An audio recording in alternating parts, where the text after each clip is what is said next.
A little boy was swept away by the crowd outside Buckingham Palace crying for his mother. The guard stood still until one dangerous moment forced him to break protocol. What he did next left the crowd speechless and brought tears to their eyes. Here's how it happened.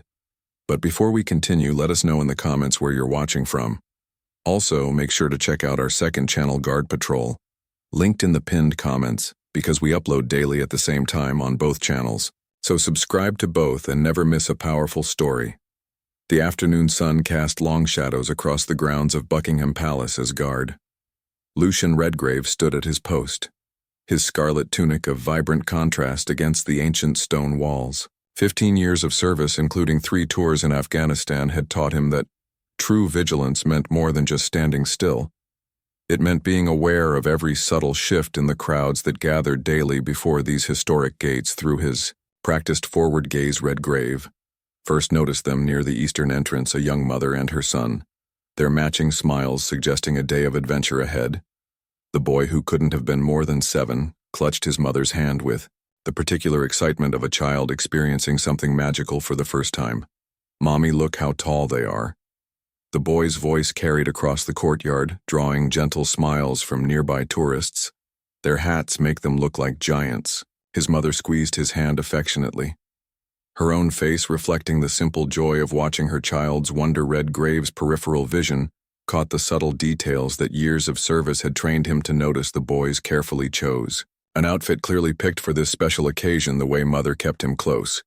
Despite the relatively calm crowd, the shared glances between them that spoke of a deep bond even in the sea of tourists that ebbed and flowed through the palace grounds. Each day there was something about their connection that stood out. "Remember what we talked about?" Alex, the mother's voice, carried the warm tone of someone explaining something important. "The royal guards have a very special job. They protect not just the palace, but hundreds of years of history." Alex nodded solemnly, though his eyes sparkled with barely contained excitement. "Is that why they stand so still, Mommy?" "Because they're protecting everything," his small hand gesturing toward Redgrave's immaculate uniform, taking in every polished button and precise crease through his ceremonial stillness. Redgrave noticed the growing crowd around them. The afternoon tour groups were arriving, their guides beginning their well-rehearsed speeches. About palace history, more families were filtering through the gates, their excited chatter creating a steadily rising tide of sound that experienced guards knew could quickly become overwhelming. "Stay close." "Now, darling," Alex's mother cautioned her, grip on his hand tightening slightly as the crowd began to thicken. "It's getting rather busy." Her voice carried that particular note of maternal concern that Redgrave had learned to recognize during his years at this post, the sound of someone protecting their most precious treasure. The afternoon light caught Alex's face as he looked up at his mother, his expression full of that particular confidence only well-loved children possess. "Don't worry, Mommy. I won't let go." He patted their joined hands, with his free one a gesture that made several nearby tourists smile at its sweet solemnity. Little did any of them know that in mere moments this ordinary afternoon would transform form into something none of them would ever forget. The crowd continued to grow, its movement like waves against the palace walls as the hour approached one of the day's most popular attractions, the changing of the guard, and with it the beginning of a story that would test the limits of duty protocol and the true meaning of protection. The first sign of trouble came with a sudden surge in the crowd. A tour bus had just arrived, disgorging dozens of eager tourists who pushed forward en masse, their excitement creating a ripple effect through the gathered onlookers. The changing of the guard was about to begin, and everyone wanted the perfect view. "Excuse me." A large man shouldered past Alex and his mother, his camera held high above the crowd. More tourists followed in his wake, the human tide growing stronger. With each passing moment, Alex's small hand, warm and secure in his mother's grasp, began to feel the strain of keeping hold as people pressed in from all sides. "Hold tight, darling."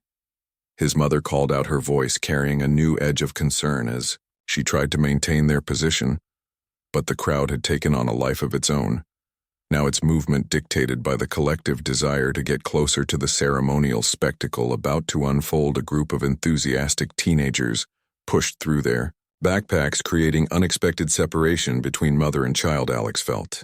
his mother's grip weakening, her fingers sliding against his as the crowd continued its relentless movement. "Mommy," his voice carried a tremor of uncertainty. "Just hold on, Alex, I've got you."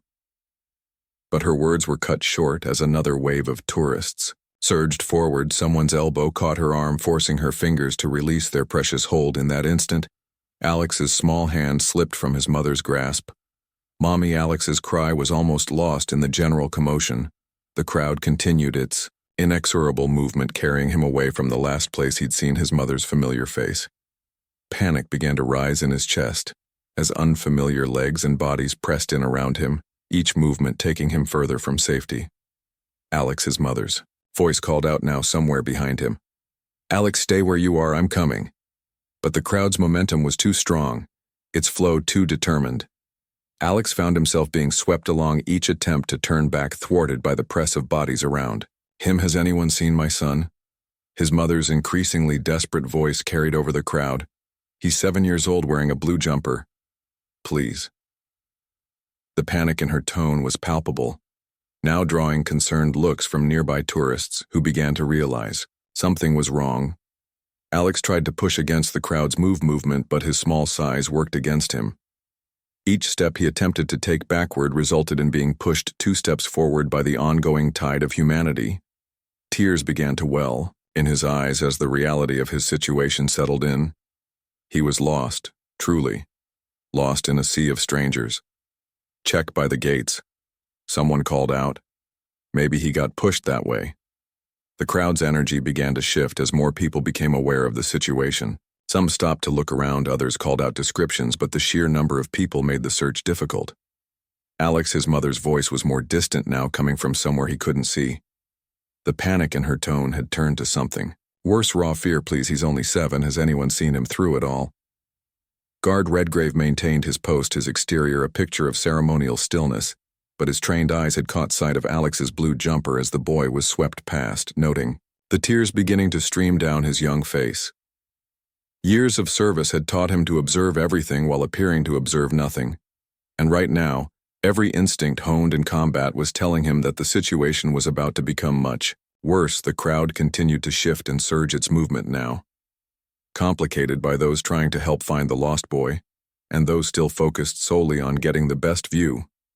And somewhere in that chaos, a small boy's fear was about to encounter something far more dangerous than just being lost. Alex found himself in a forest of legs and unfamiliar faces, each passing moment taking him further from where he'd last seen his mother. The palace grounds, which had seemed magical just minutes ago, now felt vast and threatening everywhere he looked. He saw only strangers, some rushing past without noticing him, others too focused on their phones and cameras to see his distress. "Mommy," his voice had grown smaller, less certain. The confidence of a well-loved child was giving way to primal fear as he realized how alone he truly was. Tears blurred his vision, making the crowd seem even more intimidating, like shadows moving in a nightmare. A tour guide's voice boomed nearby by making him jump. "Ladies and gentlemen, if you'll look to your right," but Alex couldn't focus on the words. His heart was pounding too loudly in his ears, his breath coming in short, panicked gasps. He tried to remember what his mother had told him about getting lost. "Stay where you are. Find a safe adult. Look for someone in uniform." Through his tears, Alex's eyes locked onto the familiar scarlet tunic of Guard Redgrave standing motionless at his post. The sight was like a beacon in a storm here. Was something he recognized, something that hadn't changed or moved in the chaos around him. His mother's words from earlier echoed in his mind. The royal guards protect not just the palace but hundreds of years of history. Maybe they could protect lost little boys too. Alex began moving toward the guard, but the crowd's movement worked against him. Each step forward was a battle against the flow of people, his small size making it impossible to push through directly. He had to weave between legs and bags, occasionally getting knocked off course by someone's sudden movement. "Has anyone seen my son?" His mother's voice carried from somewhere in the distance, the fear in it making his heart ache. He wanted to call back to let her know where he was going, but his voice seemed stuck in his throat. Everything was too loud, too confusing, too scary.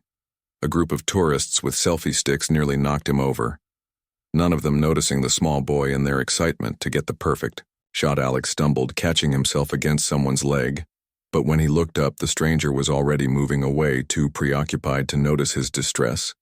The guard's position seemed both impossibly far away, and his only hope. Alex wiped his eyes with his sleeve, trying to be brave like his mother always told him, one step at a time.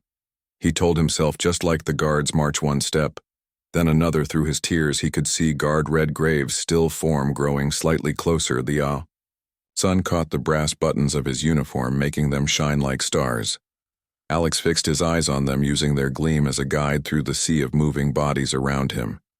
Just a little further, he whispered to himself, his mother's encouraging voice playing in his head. "You can do it, darling, just a little more." But as he finally drew near enough to see the guard's face clearly, a new voice cut through the crowd, rough, slurred, and far too close. "Oi, what have we got here, then? Lost, are you?" Little mate Alex froze, his heart nearly stopping, as a large shadow fell across him. The voice belonged to a man who smelled strongly of alcohol, his unsteady movements suggesting he'd had far too much to drink. As the man's hand reached toward him, Alex realized with growing terror that he might have found something worse than being lost through it all. Guard Redgrave remained motionless at his post, but his peripheral vision had caught every detail of the unfolding scene, and beneath his ceremonial stillness, every combat-honed instinct was screaming that the situation was about to explode. The drunk man swayed as he loomed over Alex, his bloodshot eyes narrowing in what he probably thought was a friendly expression. "Come here, kid. Uncle Tommy will help you find your mom." His large hand closed around Alex's thin arm, fingers digging in with clumsy force that made the boy wince. "No, please." Alex tried to pull away, his voice trembling. Don't be like that." The man's grip tightened, his attempt at a friendly tone slipping into something harder. "Just trying to help Aaron." The smell of alcohol grew stronger as he pulled Alex closer, making the boy's eyes water. Spittle flew from his mouth as he spoke, his bloodshot eyes darting between the guard's impassive face and his own trapped wrist. Years of bar fights and street brawls had taught him to read opponents. But there was something different here, something in the guard's bearing that spoke of real combat experience, of battles fought far from tourist-filled courtyards. A palette of emotions crossed the drunk's face: confusion, anger, and finally the first flickers of fear, as he realized he'd stumbled into something far beyond his usual drunken confrontations. The pristine white glove gripping his wrist might as well have been iron for all his attempts to break free. A few nearby tourists had begun to notice the scene. An elderly woman took half a step forward, concern etched on her face, but the man's size and obvious intoxication made her hesitate. Others were looking around uncertainly, that peculiarly human paralysis of not wanting to get involved, wearing with their instinct to help let go. Alex's voice was barely a whisper now, tears streaming down his face. "You're hurting me." He tried again to pull away, but the man's grip only tightened further. "Stop squirming." The man's pretense at friendliness vanished entirely. "Ungrateful little." His free hand rose and Alex flinched, expecting a blow. It never came. The drunk's hand froze mid-swing as a ripple of shocked gasps moved through the watching crowd.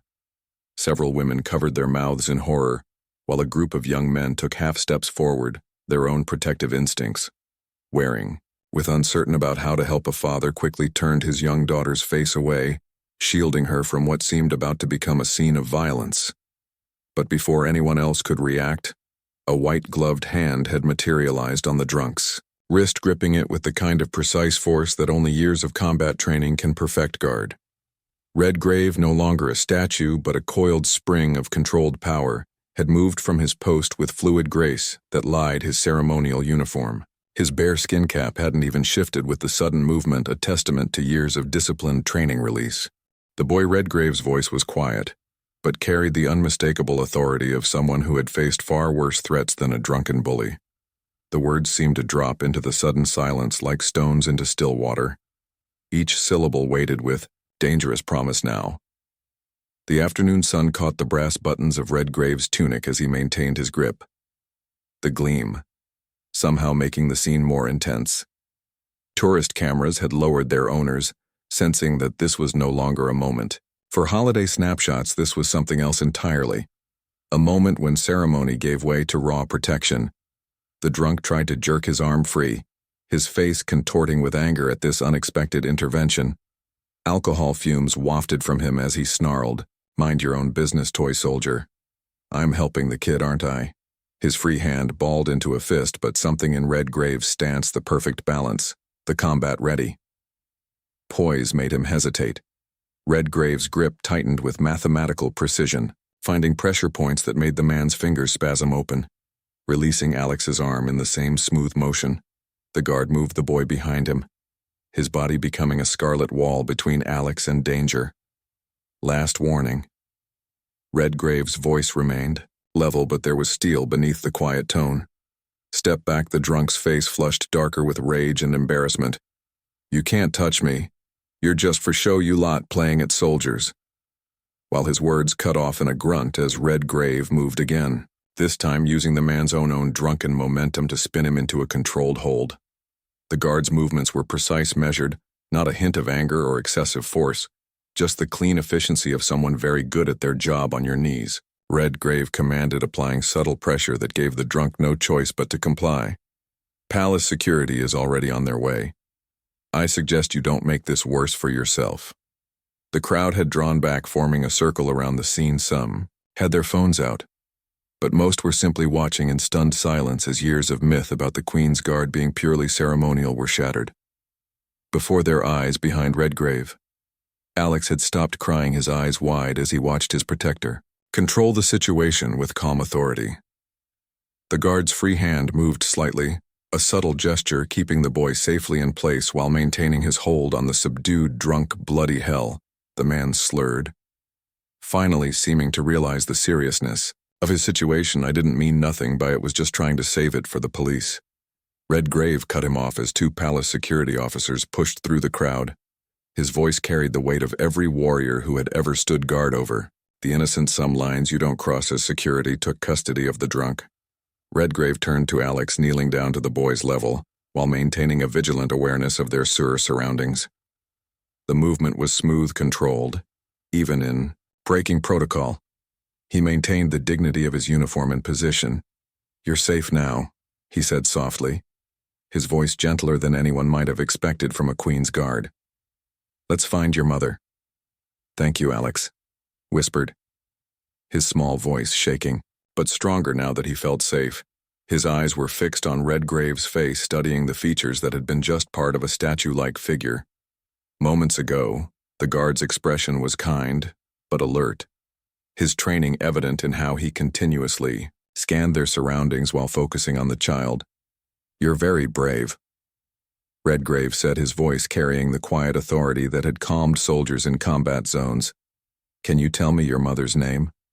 His white-gloved hand remained reassuringly on Alex's shoulder, the touch gentle but secure. "Sarah." Alex managed wiping his eyes with his sleeve.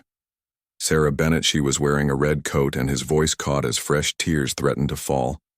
"She told me to hold on tight." "But the crowd was so strong." Redgrave nodded, his expression showing understanding rather than judgment. "It's not your fault, lad. Sometimes even the strongest grip can't fight a crowd." He turned slightly, catching the eye of one of the palace security officers who had just finished dealing with the drunk. A few quick hand signals learned in military service conveyed the essential information. The security officer nodded and spoke into his radio, setting the official search in motion. "All units, we have a missing parent situation. Sarah Bennett, redcoat, looking for her son, last seen near the east gate during the crowd surge." Redgrave's attention returned to Alex, noting how the boy trembled slightly. "Despite trying to be brave while they look for your mother, you'll stay right here with me. No one will harm you." The promise carried the weight of years of service, of battles fought and comrades protected. A young woman stepped forward from the crowd, her uniform marking her as a palace tour guard. "Redgrave, I can take him to the visitor center if you need to return to your post." Her offer was kind but uncertain. Seeing the way Alex's hand had instilled it, Ivley gripped the guard's tunic. "That won't be necessary." Redgrave replied, his tone courteous but firm. "The boy stays with me." Something in his voice discouraged any further discussion. His eyes met Alex's, conveying silent reassurance. Sometimes duty means protecting more than just stone walls. Alex managed a small smile. His trust in the guard, absolute after witnessing his intervention. Mommy says the guards protect everything. Important, your mother sounds very wise, Redgrave said, even as he processed the radio chatter in his earpiece reporting search progress from different sections of the palace grounds, and right now nothing is more important than getting you back to her safely. The crowd had maintained a respectful distance, many of them touched by the sight of the usually stoic guard, showing such gentle care for a frightened child. Parents held their own children closer, understanding the terror Alex's mother must be feeling. Alex. A distant cry carried across the courtyard. Alex, where are you? The boy's head snapped up, hope lighting his face. Mommy. His voice was stronger, now carrying the certainty of someone who knew help was at hand. Redgrave lifted Alex easily, settling him on his hip, while maintaining perfect military posture. The elevation would make it easier for both mother and child to spot each other across. The crowd, his white-gloved hands supported Alex securely, the same hands that had subdued a threat moments ago, now ensuring a small boy's safety again. He encouraged, softly called to her. Mommy. Alex's voice rang out clearer this time, carrying over the heads of the gathered tourists. Mommy, I'm here with the guard. The crowd began to part, people moving aside as a woman in a red coat pushed through her face. Tear-stained but hopeful the moment she spotted Alex in Redgrave's arms. Her expression transformed from desperation to pure relief. Guard Redgrave stood tall, his bearing every inch the Queen's Guard. Despite the small boy in his arms, he had sworn an oath to protect, and today that duty extended beyond ancient stones and ceremonial traditions to something far more precious, the safe reunion of a mother and her child. Alex. Sarah Bennett's voice broke as she ran forward, her arms already reaching for her son. Guard Redgrave lowered Alex carefully, his movements precise even in this emotional moment.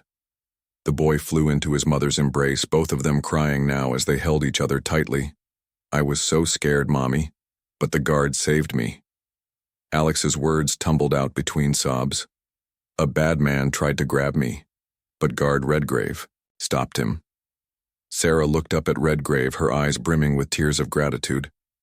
Thank you, she whispered, one arm still holding Alex close while the other reached out toward the guard. Thank you for protecting my boy. Redgrave stood at parade, his bearing dignified yet somehow gentler than his usual ceremonial stance. Your son showed great courage. He kept his head and sought proper help. His voice carried the same quiet authority that had subdued the drunk, but now it held a warmth that made several onlookers brush away tears. Alex turned in his mother's arms, his small face still showing traces of tears, but now beaming with admiration. He moved so fast, Mommy, like a superhero. But better because he's real. The boy's natural resilience was already asserting itself. The terror of moments ago fading in the safety of his mother's embrace.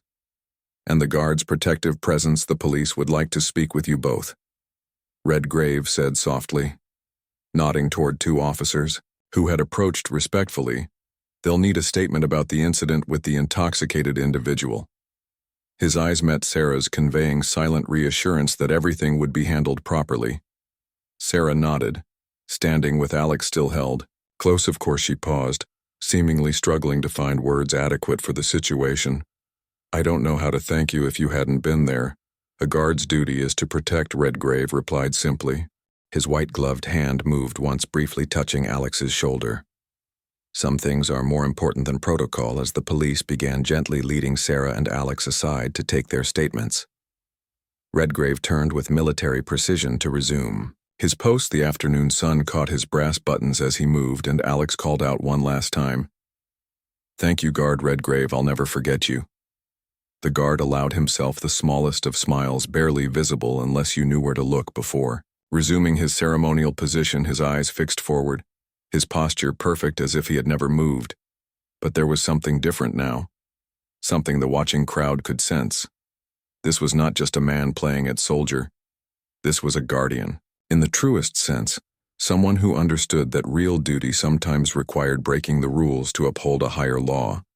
The gathered tourists began to disperse, many wiping eyes and holding their own children closer. They had come expecting to see a ceremonial guard, a tourist attraction, A piece of living history. Instead, they had witnessed something far more meaningful. A moment when tradition and humanity met, when duty transcended protocol, when a guard proved that true protection went beyond. Standing still as the courtyard returned to its usual rhythm, Redgrave maintained his watch. His white-gloved hands held his rifle with perfect precision. His bearskin cap cast its shadow exactly as regulations demanded. But now everyone who passed understood behind the ceremonial stillness stood a man ready to move in an instant if duty called, a guardian not just of stone and ceremony, but of all that truly needed protecting. What would you have done in Guard Redgrave's position? When does protecting those in need outweigh traditional rules and protocol? If this story touched your heart, don't forget to like this video and subscribe to our channel for more powerful stories about the royal guards who stand as living symbols of both duty and compassion. Hit that bell icon to ensure you never miss our daily uploads. Also, check out our second channel, Guard Patrol, linked in the pinned comments. We upload daily at the same time on both channels, bringing you even more incredible stories of courage and discipline. Don't miss out. Subscribe to both. Check out our other videos appearing on your screen right now to discover more moments where duty meets humanity. Until next time, remember that sometimes the bravest thing we can do is break from tradition to protect what truly matters. See you tomorrow, same time, with another incredible story that will warm your heart and restore your faith in humanity.